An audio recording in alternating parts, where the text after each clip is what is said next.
My grandfather was living in a nice, small village.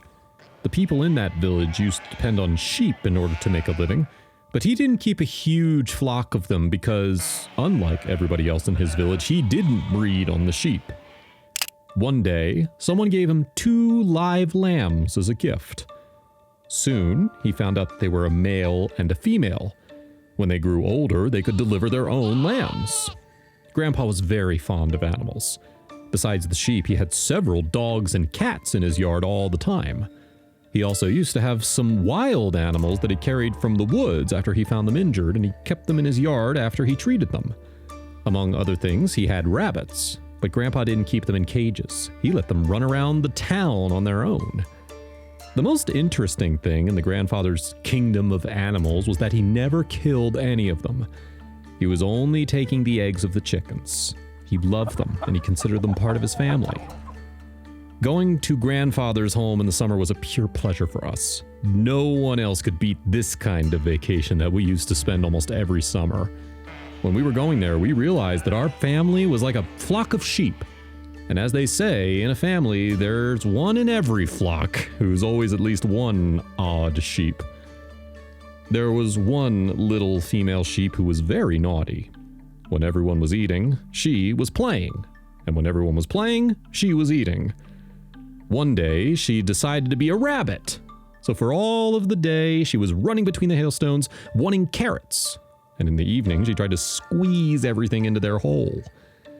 Another time, she went to the doghouse and tried to chew on a bone, for which she was severely punished with a bite on the butt, causing a loud noise. Grandfather said that it was a good thing that she didn't try to bite back because he knew clearly how naughty this sheep was. That dog was the only one that our grandfather had after he sold the other dogs a long time ago, but nobody wanted to buy this one because from birth she was half the size of the others. Grandfather thought that the dog was sick, so he took her to a few different vets, but all of them said the same thing. They said that she was perfectly healthy. But just like humans, some are 2 meters tall and some are barely a foot or a half tall. That summer, I was reading a book about a wicked princess from the Middle Ages called Louis. So I decided to name our naughty young sheep after that princess. When Louis grew up, she started running away from home. She was the only animal that was unsuccessfully attracted to the will of humans. She represented the revolution of the animals of the book Animal Farm by George Orwell.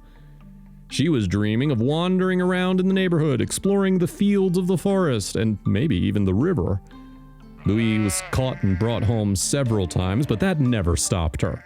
She continued to pursue her dream of becoming a traveler, and managed to escape once again. Finally, my grandpa waved goodbye to Louis, and he never looked for her again. A few months later, we already started to believe that Louis had left this world in the jaws of some predator. But soon, a miracle happened. A neighbor told Grandpa that he saw sheep standing at the edge of the field, and he asked him if it was one of ours. The Grandpa told him that we missed one of our sheep, but that there wasn't anything there but bones. Besides, we lost the hope of getting her back. The neighbor told Grandpa that he was sure that he saw one of his sheep. And Grandpa asked him why he was so sure. So the neighbor told him that he was the only one in the area who would keep a sheep until this age without slaughtering it. Then we went to the place that our neighbor told us about, but none of us expected to see Louis again. At the edge of the field near the forest stood a strange ball-like creature. With great difficulty, one could guess that it was a sheep. Louis was brought back home again, and this time we needed to make sure that she wouldn't escape again. We scratched the wall using various sticks, some grass, and even special brushes.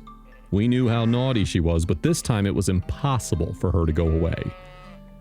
For my end, I suggested using fire to keep her home, which made Grandpa laugh, but he tried it later with no luck. The grandfather bought a special machine and began to peel off the layers of hair a little at a time. Suddenly, we came upon a hollow in the fur. No one expected such a miracle. There were cute little cats inside. How could they have got there? Grandpa said they had gotten into Louis' fur at night when it was cold. She must have gone to sleep near their den. We knew that she was a troublemaker anyway. The grandpa said that they must have come looking for her for the warmth. It was hard to think of any other reasonable explanation for such an occurrence. Everyone agreed with Grandpa. I mean, after all, he was the wisest and the head of the family. He was the oldest sheep in our flock. The little kitten's eyes were already open when we found them.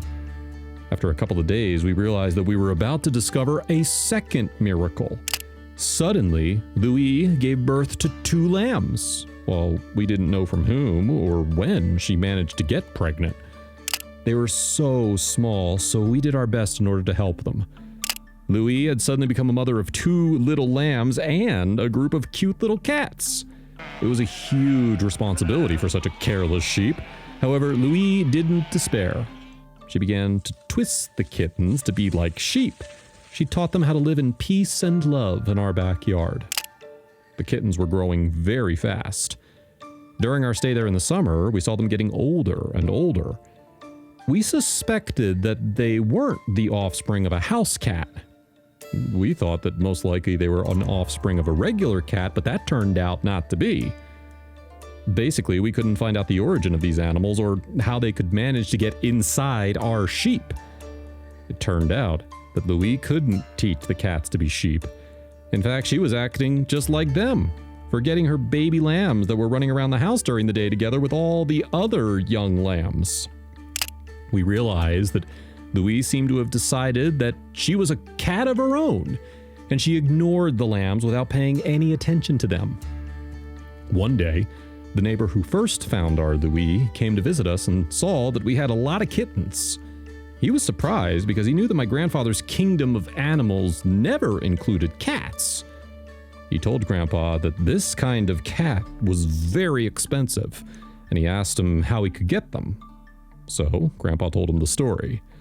Of course, he didn't believe us, but that was the truth, and we didn't have anything else to tell him. The neighbor asked Grandpa if he would like to sell the cats, but Grandpa told him that we never thought of that, and the man insisted. Grandpa knew how much Louis loved them, so he told him that she'll miss them, and there's no way he would do that to her. The neighbor didn't like what we told him. He couldn't understand why we would care that much about the feelings of our sheep, and he never came to visit us again. One day, we woke up in the morning to hear a strange sound. Soon, we realized that it was my sister Lila, and she was screaming, and the sound was coming from Louise's small house. When we went there, we found out that Louise's little kittens were gone. We tried to look for them, but we couldn't find them anywhere. Soon, we found out that the board in the fence was broken. If the fence had been in its place, we would have thought the kittens escaped into the wild woods. But in that situation, we knew for sure that someone stole our cats.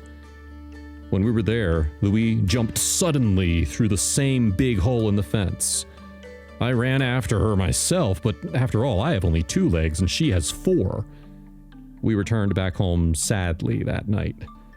We were thinking about Louis, who most likely wouldn't have thought of running away if she still had her cats. Now, we'll be going back wandering through the woods for a few months again, and this time there's no guarantee that this time she'll survive. For a few days, my grandfather and I were thinking about those who would have stolen our kittens. Probably our neighbor told someone that we had a rare kitten, and the intruder decided to take the chance and take them for himself to sell them later. The neighbor was a contented baker, dealing with mostly everyone in the village every day, and if anyone wanted to spread word around the village, he just needed to tell him. The summer vacation was about to end, and all of our staff were in the bags. The mood was below average because of what happened. But suddenly, we saw Louis and her cats in our backyard again. And we don't know how she found them or how she could manage to come back to us again, but we were all very happy. A few days later, the same neighbor came back to visit us again, and he was surprised when he saw that we got our cats back again. Meanwhile, Louis sneaked up behind him, and with all her might, she bit him in his soft spot. She'd never behaved so aggressively like that before, but we shouldn't forget that recently she considered herself a cat. The neighbor ran home screaming, and the grandfather and I drew our own conclusions.